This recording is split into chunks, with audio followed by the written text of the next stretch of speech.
형통 2025 11번째 예레미야 29장 11절 말씀 같이 하겠습니다. 나 여호와가 말하노라. 너희를 향한 나의 생각은 내가 하나니 재앙이 아니라 곧 평안이요 너희 장래에 소망을 주려는 생각이라. 아멘. 아멘. 지난주에 제가 하나님에 대하여 오해하는 이야기를 했었습니다. 그리고 오늘도 그 내용인데 이러다 보니까 제가 호기심이 생겨서 하나님을 오해하는 부분을 정말 해야 되겠다 싶어서 내년도에 하려고 지금 준비 중에 있습니다. 그래서 여러분 기대가 되십니까? 예, 기대가 돼야 되는데 기대가 안 되면 이 시당 할 필요가 없거든요. 그래서 기대가 해주시기 바랍니다. 그런데 오늘 그 본문 중에 하나가 11절이에요. 오늘 본문 예레미야 29장 11절에 나 여호와가 말하노라. 너희를 향한 나의 생각은 내가 하나니 재앙이 아니라 곧 평안이요 너의 장래에 소망을 주려 하는 생각이라. 여러분 아마 이 말씀 익숙한 분들도 많을 텐데요. 어느 교회 예전에 가봤더니 교회 앞에 배너에다 이걸 딱 붙여놨더라고요. 여러분 그런 거 되게 많습니다. 마음에 와닿는 구절이라고 그래가지고 써 붙여놨는데 사실 그 내용과 상관이 없는 것 되게 많습니다. 뭐 시작은 미약하였으나 뭐 나중은 창달이라 뭐 이런 것뿐만 아니라 되게 많아요. 어떤 분들 혹시 성경책 밑줄 그어 놓으신 분들도 있을 겁니다. 막 주부에 넣기도 하고요. 그래요. 그런데 어떻게 들리세요, 여러분? 나 여호와가 말하노라 하는 이 내용을 어떻게 들리세요? 아마 위로와 희망의 메시지로 들리십니까? 뭐 그건 나쁜 건 아니에요. 맞아요. 위로와 희망의 메시지 맞아요. 근데 이 말을 그냥 문맥 떼놓고 요것만 딱 보면 너 지금 매우 힘든데 곧 좋아질 거야. 뭐 이런 내용처럼 들립니다. 너 많이 힘들지. 힘들 거야. 근데 조금만 참아. 정말 잘 될 거야. 여러분 아마 이런 내용일 거예요. 근데 이 내용이 얼핏 들으면 굉장히 그 위로가 되고 좋은 말 같지만 어찌 보면 그 진통제 같은 말씀이에요. 그렇게 해석한다면 많이 힘든데 내가 지금 견딜 힘이 없는데 이 말씀을 들으니까 이 재앙이 아니라 진짜 평안이구나 라는 어떤 그 또 다른 자기 세뇌, 막 너무 힘들다는 생각이 힘드니까 힘들다는 생각보다 막 좋다는 생각이 더 좋겠지 뭐 이런 거 있잖아요. 좀 더 긍정적인 마음을 가져 막 이런 얘기 있잖아요. 아니에요. 그런 뜻 아닙니다.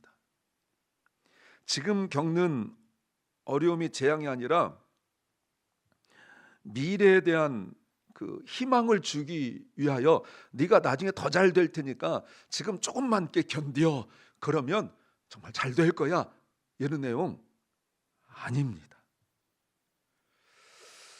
내 사업도 힘들 때, 또 젊은 사람들 진로가 복잡하고 힘들 때, 자녀 문제라든가 이런 것들 결국은 지금만 지나면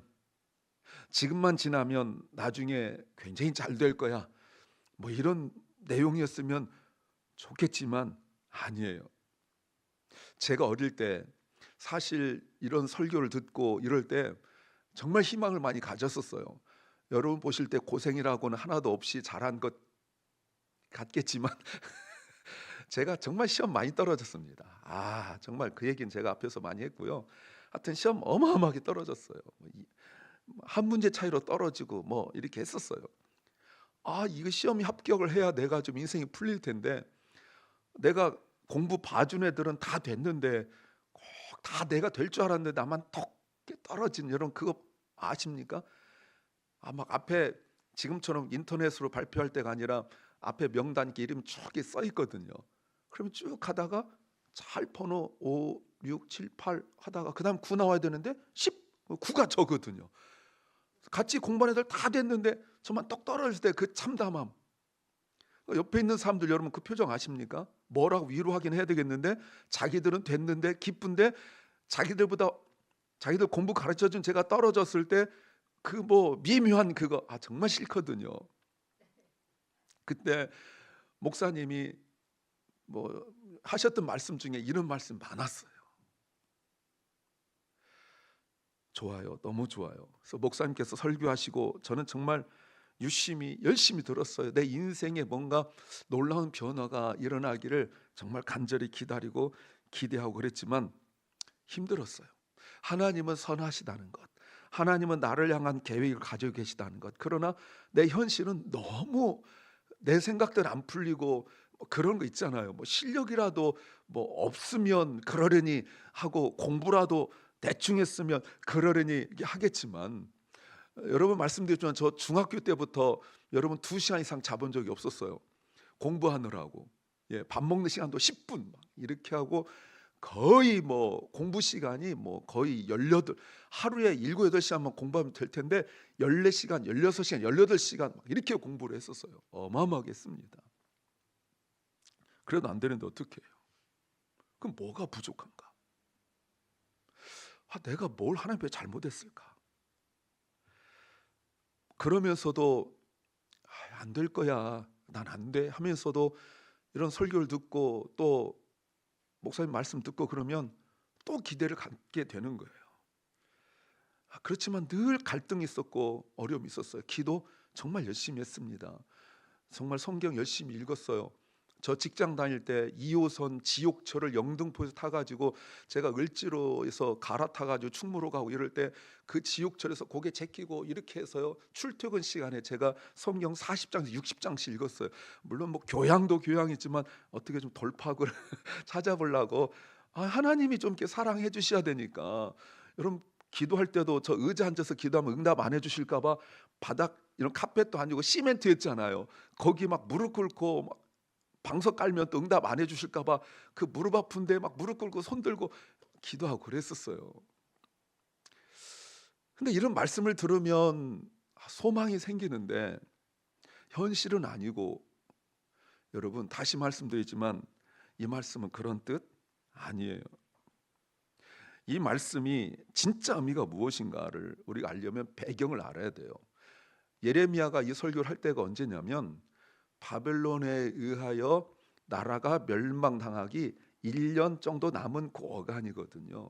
이미 바벨론 포로로 사람들이 상당히 잡혀간 상황들 속에서 이 말씀이 예루살렘에 아직 잡혀가지 않은, 나라가 아직 멸망당하지 않은 상황들 속에서 남은 사람들이 아니라 바벨론 포로로 잡혀간 사람들에게 주시는 말씀이에요. 이 말씀을 바벨론 포로로 잡혀간 사람들이 가졌던 그 생각들이 있었기 때문에 그런 거예요. 그들이 바벨론 포로로 잡혀갔을 때 우리 인생이 이제 끝났다, 나는 더 이상 이제 소망이 없다, 나는 이제 이렇게 살다가 죽나 보다, 여기까지 생각도 비참한데 더 아픈 비참이 뭐냐면 하나님 우리를 버리셨구나, 이런 생각이에요. 왜냐하면 그래도 요즘 같은 때가 아니기 때문에 편지가 뭐 한 번 편지 쓰면 몇 달 걸려서 도착하기도 하고 이렇게 하겠지만, 예루살렘에 아직 포로로 잡혀가지 않은 사람들이 이 포로로 잡혀간 사람들한테 말하기를 얼마나 하나님 앞에 잘못했으면 저주를 받았을까, 그러니까 저렇게 잡혀갔지, 이런 말들이 있었고, 또 잡혀온 사람들끼리도 그런 생각할 때 여러분 그게 정말 힘들었던 거예요. 그런데 놀랍게도 위로하는 사람들이 있었어요. 아까 제가 말씀드린 것처럼 너 늘 걱정 마, 곧 돌아갈 거야, 하나님 너희들 버리신 거 아니야, 너희들 조금만 참고 기다려, 그냥 뭐가 무서워서 피하냐, 더워서 피하지, 이런 마음으로, 이거 성경 없습니다. 그런데 그냥 그런 마음으로 조금만 견뎌, 그러면 다 잘 될 거야 라고 말한 사람도 있었어요. 그게 누굽니까? 그게 거짓 선자들이에요. 그 거짓 선자들. 거짓 선자들의 말을 듣고 예레미야 선자의 말을 들었을 때 여러분 누구 말에 더 귀를 기울이겠어요? 근데 거짓 선자들 말에 귀를 기울여요. 우리도 그렇거든요. 왜냐하면 여러분 이런 말을 들었을 때 우리에게 일어나는 그 가장 큰 변화가 뭐냐면, 이제 더 이상 생각하지 않아도 되고, 내가 어찌됐든 뭐 눈 감고 귀 막고 그냥 입 막고 뭐 옛날에 시집 가서 그렇게 하라고 했던 것처럼 그냥 눈 꼭 감고 참으면 시간 갈 거야, 근데 이것만 지나면, 이런 생각 가질 수 있거든요. 또 이렇게 하다 보면 조금만 버티면 조금만 버티면이라고 생각할 때 그때 갖게 되는 자기 통제력이라는 게 있어요. 자기 절제력.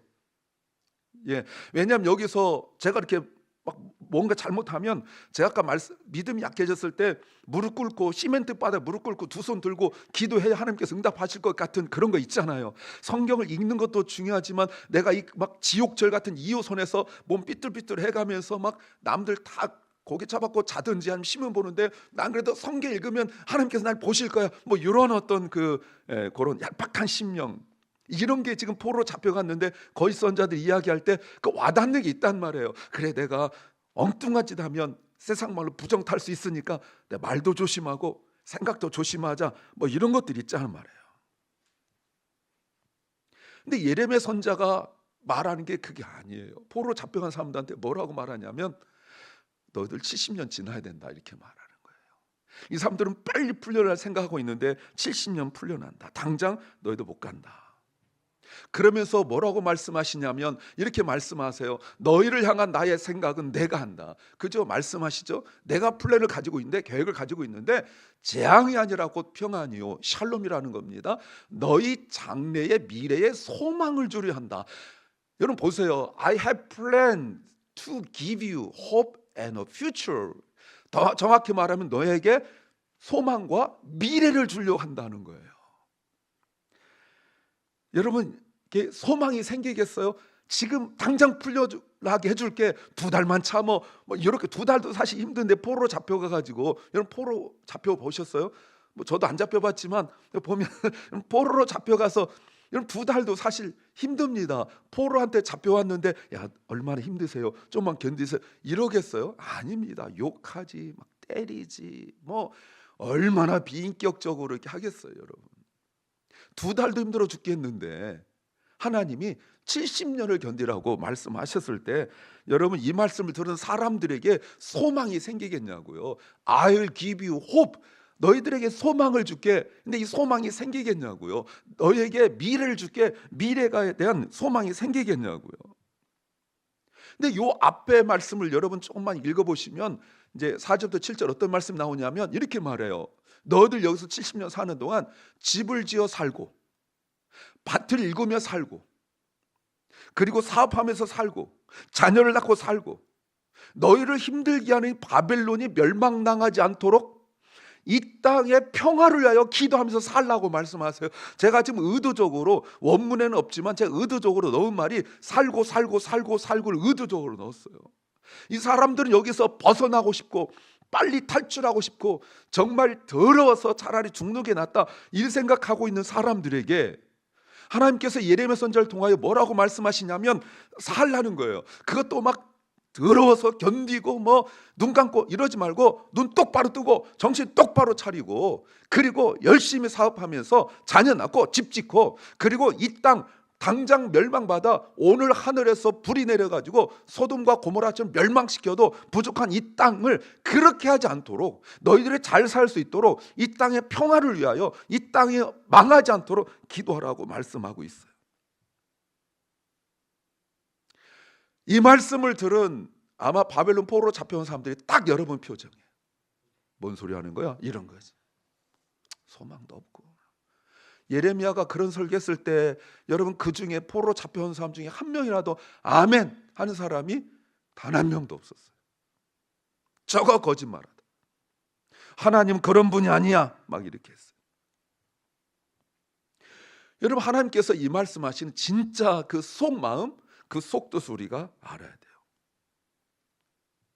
여러분 이 말은 하나님께서 내 꿈과 미래를 반드시 성공시켜 주실 것이라는 긍정 선언이 아닙니다. 오히려 이렇게 됐어요. 내 백성아, 너희가 아무리 절망적인 상황 가운데 있을지라도 내가 역사의 주관자이다. 나의 계획은 너의 고통으로 끝나지 않으며 너희가 포기하지 않고 인내하며 나를 신뢰한다면 결국 나는 너희를 소망과 온전함으로 인도할 것이다. 지금의 고난도 내가 준비한 구원의 장기적인 계획의 일부이다, 이런 뜻이에요. 그래서 이 말씀은 어려움이 없어진다는 것이 아니라 어려움 속에서도 하나님의 주관하심과 최종적인 선하신 목적을 신뢰할 수 있는가? 지금 그 얘기하고 있는 거예요. 당장 내 눈앞에 아무것도 변하지 않는데, 바벨론 이 땅이 멸망당하고 하늘에서 불 뚝뚝 떨어지고 이렇게 하고 막 왕이 갑자기 막 급살하고 뭐 나를 공격하려는 자들이 막 손이 굳어버리고, 이런 일들은 하나도 일어나지 않는데, 내 삶에 어떤 변화도 일어난 것 같지도 않은데, 하나님께서 나를 향하신 그 선하신 계획, 하나님 주권이라 하죠. 하나신 계획이 있고 결국은 하나님의 뜻이 이루어질 것이라는 그 신뢰, trust가 내 안에 있는가라고 묻고 있는 거예요. 이게 진짜 의미예요. 단순히 힘들지 힘내, 내가 도와줄게, 이게 아니라고요. 그래서 제가 지금까지 오는 동안 형통의 정의를 계속 해드렸지만, 다시 한번 형통의 정의를 하면 이렇게 말할 수 있는 거예요. 형통은 현실의 결과가 아니라, 오늘 이 핵심인데, 하나님의 뜻 안에 머물러 있는 삶의 뭐라고요? 디렉션이에요. 디렉션, 방향이에요. 방향.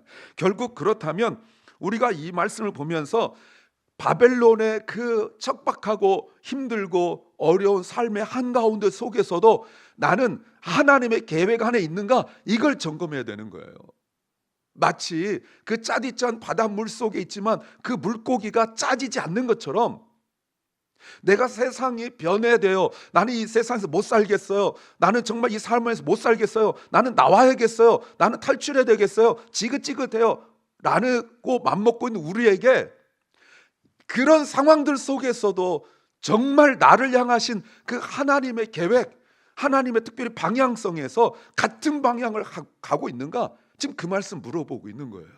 우리가 지금, 제가 형통 앞에서도 정의를 내렸지만, 하나님과 함께 walk with God, 하나님과 함께 걸어가고 있는가, 지금 그걸 점검해 보라는 거예요. 나 여기서 하나님 벗어나고 싶어요, 동이고 서고 나무고 북이고 다 쓸데없고 그냥 여기서 그냥 벗어나 싶어요, 하나님 나 여기 너무 힘들어요, 이러지 말고, 내가 지금 방향이, 디렉션이, 방향이 하나님께서 나를 이끌어 가시려는 그 방향, 그게 여러분 벗어나는데 장장 70년이 걸리는데, 여러분 요즘 같은 때도 아니고 옛날에 70년이라는 거는 몇 세대가 지나는 거거든요. 그때 평균 연령이 30세 40대밖에 안 될 때였었어요. 그렇다면 잡혀온 사람들이 여러분 70년을, 그 하나님께서 계획하신 70년이 끝날 때 살아있는 사람이 많이 없어요. 그런데도 신뢰할 수 있겠느냐, 지금 물어보고 있는 거예요. 하나님이 단순히 고난을 없애주시겠다는 것이 아니라, 고난의 한가운데서도 하나님의 목적을 성취하시겠다는 그 약속을 붙들 수 있느냐. 이놈의 세상 이러지 말고, 이놈의 인생 이러지 말고, 정말 하나님의 선하신 그 계획, 나에게 소망을 주시고 나에게 미래를 주신다는 그 하나님의 그 약속, 이거를 붙들 수 있느냐라고 묻고 있는 거예요. 만약 붙들 수 있다면 이걸 뭐라고 말하냐면, 이걸 샬롬이라고 그러는 거예요. 같이 해볼까요? 샬롬. 예, 발음이 아주 훌륭합니다. 이게 샬롬이에요. 아무 문제 없음이 아니라, 내가 하나님과 같은 방향으로, 디렉션을 가고 있고, 하나님과 함께 가고 있고, 이 길이 몇 달이 걸릴지 몇 년이 걸릴지 모르지만 지치지 않고 꾸준히 이 방향을 향해 가고 있다면, 그게 바로 샬롬이에요. 그런데 샬롬이 머리로 동의한다고, 가슴으로 느껴진다고 되는 것이 아니라고요. 우리 안에 하나님의 사랑을 실제로 부어주시고, 절망 속에서도 끝까지 붙들도록 역사하시는 성령님의 역사가 있어야 되는 거예요. 로마서 말씀 보겠습니다. 로마서 5장 5절 같이 한번 읽어볼까요? 시작. 그 소망은 우리를 실망시키지 아니하니, 이는 우리에게 주어진 성령으로 말미암아 하나님의 사랑이 우리 마음속에 부어졌기 때문이라. 요 바로 앞에 그 소망이라는 게 뭐냐면, 연단이 소망을 낳는다게 돼 있거든요. 연단이란 말이 뭐예요? 연단이란 말 우리가 생각할 때는, 그 뜨거운데 뭐 쇠 같은 거 집어넣고 옛날에 보면 막 망치를 두들겨 가지고 어떤 형태를 만들어 간다, 이렇게도 생각할 수 있는데, 연단의 정확한 뜻은 뭐냐면 모난 대로 깎는다는 뜻이에요. 요렇게 모난 데 있잖아요. 이걸 깎는 게 연단이에요. 이게 바로 제자 훈련의 제자 훈련 디스플린이라는 것이 모난 데를 깎는다는 뜻이에요. 그래서 동그랗게 만든다는 거냐? 그게 아니고요. 건축자이신 그 예수님의 목적대로, 만약에 여기에다 벽돌을 꼽는데 세모난 거라면 난 원래 네모난데 이 세모나도록 나를 잘라요. 그래서 세모난 데 쓰이는, 이게 바로 연단이고 이게 바로 디스플린이고 이게 바로 훈련이에요. 그런데 그렇게 할 때 실망스럽잖아요. 나 좀 폼 잡고 싶은데, 나 동그랗게 폼 잡고 싶은데 네모나게. 왜? 세상에서 네모나면 또는 동그라면 사람들이 인정하는데, 하나님께서, 예수님께서 나를 쓰겠다고 반절 딱 잘라가지고 이 반토막처럼 만들어 버렸잖아요. 여러분, 세상에서 이런저런 이렇게 욕하고 이러지, 남들 다 네모난데 세모나 가지고 다니겠냐고. 여러분, 창피하죠. 그런데 우리를 실망시키지 않아요. 우리 속에 성령을 부어주셔서 하나님 사랑이 내 속에 부어주셨기 때문에 그런 거예요. 그러니까 바벨론의 그 현실 속에서 당당할 수 있는 것은 언젠간 잘 되겠지, 이게 아니라고요. 지금만 잘 견디면 뭔가 되겠지, 이게 아니라는 거예요.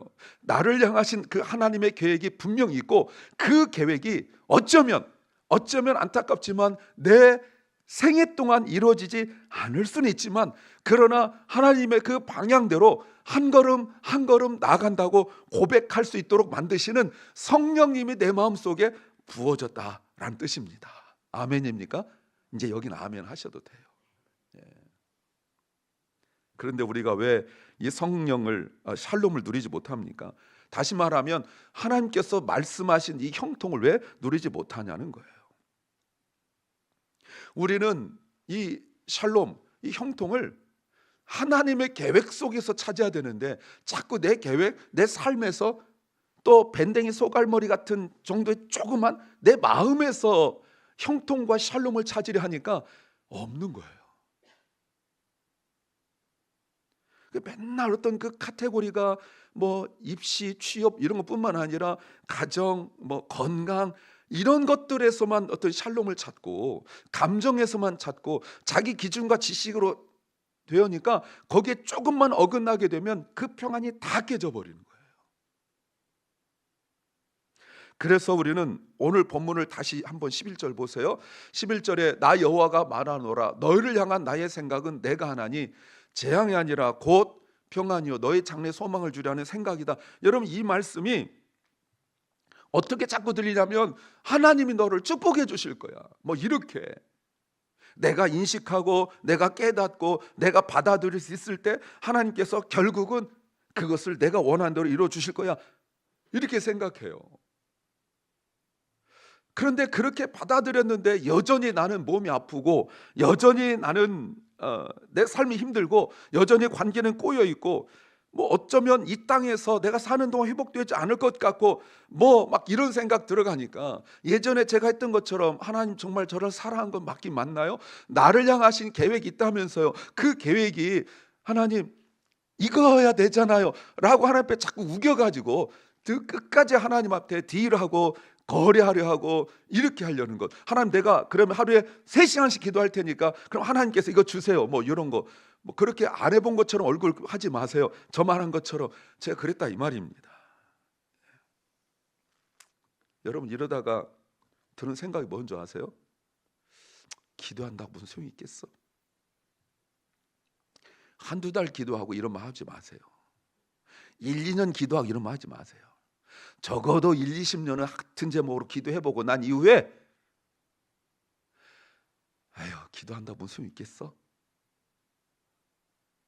예배드린다고 무슨 소용이 있겠어? 왜? 내 삶에 아무런 변화가 일어나지 않으니까 말이에요. 그래서 바벨론 포로로 잡혀간 사람들 마음이 가장 먼저 드는 생각이 우리는 끝났다, 우리는 망했다, 아마 이런 생각들일 거예요. 그런데 다시 말씀드리지만 하나님께서 말씀하신 그 너희를 향한 그 계획, 너희에게 미래를 준다는 건 형통이라고 말할 수 있는데, 이 오늘 11절 말씀을 다시 한번 풀어보면, 너 나랑 지금 같은 방향을 보고 있니? 너 지금 나랑 같은 방향으로 가고 있는 거니? 너 지금 여전히 하나님은 나를 향하여 계획을 갖고 계시고 또 너에게 장래를 주고 소망을 주려고 하는데 그 과정 속에서 필수로, 맨데토리란 말 우리 많이 쓰죠. 맨데토리로 이 과정을 거쳐야 되는데 라고 말씀하시는 거예요. 그래도 나 신뢰할 수 있겠니? 그래서 지금 내가 겪는 고난은 하나님의 계획 속에 벗어난 게 아니에요. 우리는 자꾸 내가 이해할 수 있는 범위 내에서, 내가 통제할 수 있는 한도 내에서 내 인생이 내가 예측하고 계획하고 또 예상이 되는 그 범위 내에 있어야 마음이 평안하거든요. 그래서 그렇게 성공을 만들어내고 싶어요. 근데 거기서 벗어나면 정말 하나님이 그보다 더 좋은 거 주시려는 것 있는데 우리는 그걸 손에 쥐어야 아유 그때 내가 왜 그랬을까 이런 말 한다고. 왜 그때 내가 그렇게 믿음 없는 말 했을까? 내가 왜 그때 그게 쓸데없는 말을 했지? 생각했지. 더 좋은 거 주셔야 그런 생각을 하고 그때서야 이런 말 한다고요. 그런데 하나님께서 우리에게 말씀하신 성경은 그렇지 않다는 거예요. 우리 스스로 통제하고 내가 나만의 사고 방식에서 내가 계획할 수 있는 그곳에서만 있는 것이 하나님 뜻이 아니다라는 겁니다. 그래서 하나님께서 에스겔 선지자를 통하여 바벨론 포로에 잡혀가 가지고 낙심하고 좌절하고 낭망하여 그들의 마음이 그냥 딱딱한 돌처럼 변해버린 사람들에게 하나님 주님께서 에스겔 36장 26, 27절에서 이렇게 말씀하세요. 제가 조금 이거를 좀 풀어주려고 제가 약간 손을 댔습니다. 내가 너희에게 새 마음을 주고 너희 가운데 새 영을 줄 것인데 그냥 줘봤자 마음이 돌 같아서 받아들이지 못하니까 하나님께서 외과 수술을 하셔서 너희에게 살 같은 부드러운 마음을 줄 것이다. 심장을 바꿔버린 거예요. 딱딱한 돌은 아무리 물을 부어봤자 스며들지 못하니까 하나님께서 계획이 있는데 그냥 주면 안 되니까 그 심장을 바꿔버려요. 부드러운 걸로. 27절. 그래서 그리고 내 영을 너희 가운데 두어 너희가 내 율례 말씀 안에서 살고 내 말씀을 지켜 행하도록 할 것이다 라고 말씀하시는 거예요. 그래서 우리가 잘 알고 있는 에스겔 선지자를 통하여 성령의 역사가 임하는 것 아니겠습니까? 그렇다면 이렇게 말할 수 있죠. 형통은 하나님의 의도 안에 있을 때 비로소 샬롬을 누리는 것입니다. 제발 내 안에서, 내 마음에서, 내 삶에서 샬롬을 찾지 마세요. 그런 건 우리가 이 땅을 살아가는 동안 없습니다. 진정한 리얼 샬롬, 진짜 샬롬이 있느냐 이렇게 물어보면 또 할 말은 없지만 여하튼 말한 의도는 아시겠죠? 하나님께서 말씀하신 그 샬롬은 하나님의 의도 안에 있을 때 얻는 거예요. 그렇다면 소망은 무엇입니까? 미래는 뭐예요? 하나님의 계획 안에 있는 거지 시간의 흐름이 아니에요. 여러분 미래라는 거는 그 시간의 문법 보면 텐스, 시제라는 게 있잖아요. 어제는 과거, 오늘은 현재, 내일은 미래. 여러분 하나님의 퓨처 미래라는 거는 시간의 흐름 속에 있지 않아요. 하나님의 계획과 하나님의 의도 안에 있는 거예요. 그러니까 어떤 사람은 100년을 살아도 진정한 평안을 못 누린 사람이 있고 어느 사람은 순간적으로 그 평안을 누리고 그래요. 여러분 그거를 지난번 말씀드렸지만 C.S. 루이스가 이거를 모멘텀이라고 말했어요. 모멘텀. 그래서 현재와 지금의 시간과 영원의 시간이 딱 그 겹치는 순간이 있다는 거예요. 그때 우리가 비로소 영원을 맛볼 수 있다 이렇게 말했어요. 그래서 우리 주 예수 그리스도께서 정말 형통의 삶을 살았느냐? 아니죠. 배신당하고 고난받고 매맞고 십자가 달려 죽으시고 오해받고 배척당하고 가난하시고 여러분 심지어 같은 형제 자매한테도 배척당하고 미쳤다라는 소리 들어서 잡히러 오고 고향에 갔는데 뭐 손가락질하여, 여러분 이런 삶을 사셨어요. 오죽하면 동생들이 뭐 여기 있으면 뭐해요, 뭐 6월절에 올라가서 좀 이름 좀 드러내시죠, 이런 비아냥 소리도 그랬어요. 예수님 거기 가면 잡혀 죽으시는데 여러분 그런 소리 하고 그랬어요. 그러니까 세상의 기준, 믿음 없는 그 우리의 기준으로, 형통의 기준을 본다면 예수님은 철저하게 실패한 인생이라고 말할 수 있죠. 그러나 하나님의 관점에서 본다면 예수님은 그 모든 그 하나님의 역사의 정점, 피크에 있는 거고, 구원을 완성한 거고, 하나님의 뜻에 완전히 일치된 참된 형통을 보여주신 삶을 살았죠. 그래서 예수님을 잘 모르던 바울이 예수님을 만나고 그의 인생의 마지막 부분에 뭐라고 말했냐면, 내가 예수 그리스도를 본받는 것처럼 너희도 나를 본받아라 라고 말씀하셨던 것이, 그 본받으라는 것이 이미테이터거든요. 흉내내라, 똑같이 그 다이아몬드 반지 이미테이션 있는 것처럼 똑같이, 겉으로 모르죠, 전문가만 봐야 알 수 있는 뭐 그런 거 아니겠습니까? 그렇게 똑같이 흉내내어 살아 할 때 여러분 그게 세상적 형통이고, 능력을 베풀어 귀신 쫓아내고 병든 자 고치고 죽은 자 살리는 그것이겠냐는 말이에요. 사람들 볼 때 형통이 아니라고 말하는 그 형통이죠. 그렇다면 형통은 이렇게 말할 수 있어요. 형통은 고난이 없는 길이 아니라 고난 한가운데서도 하나님의 뜻에 완전히 순종한 그 길, complete obedience가 있는 그 길, 이거예요. 그래서 예수님은 우리 대신 주의 심판을 받으셨고 부활하심으로 오늘 우리에게 말씀하신 것이, 오늘 본문 가지고 본다면 참된 소망이 무엇이고 참된 미래가 무엇인지 내가 너에게 보여주겠다라고 말씀하신 것이 바로 십자가와 부활 사건이라고 말할 수 있습니다. 그래서 예수님께서 우리에게 성령을 보내신 거예요. 그래서 보이는 바벨론의 그 한복판에 살아가고 있지만 보이지 않는 하나님의 계획 때문에 누가 뭐라 하든 샬롬을 누릴 수 있는 그것이 바로 성령님의 역사입니다. 여러분 오늘 설교 제목이 넌 우연이 아니야, 뭐 이렇게 제목을 잡아봤거든요.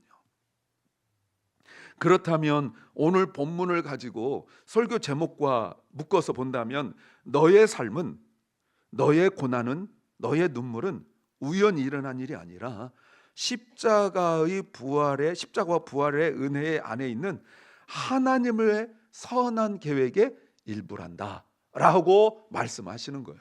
믿으십니까? 아멘.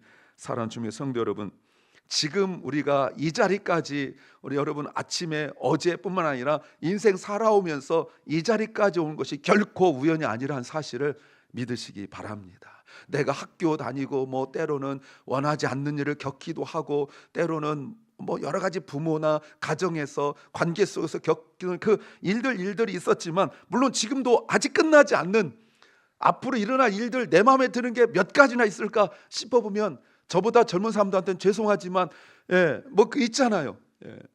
앞으로 내 인생 속에 내 마음에 드는 일이 몇 가지나 있겠어요.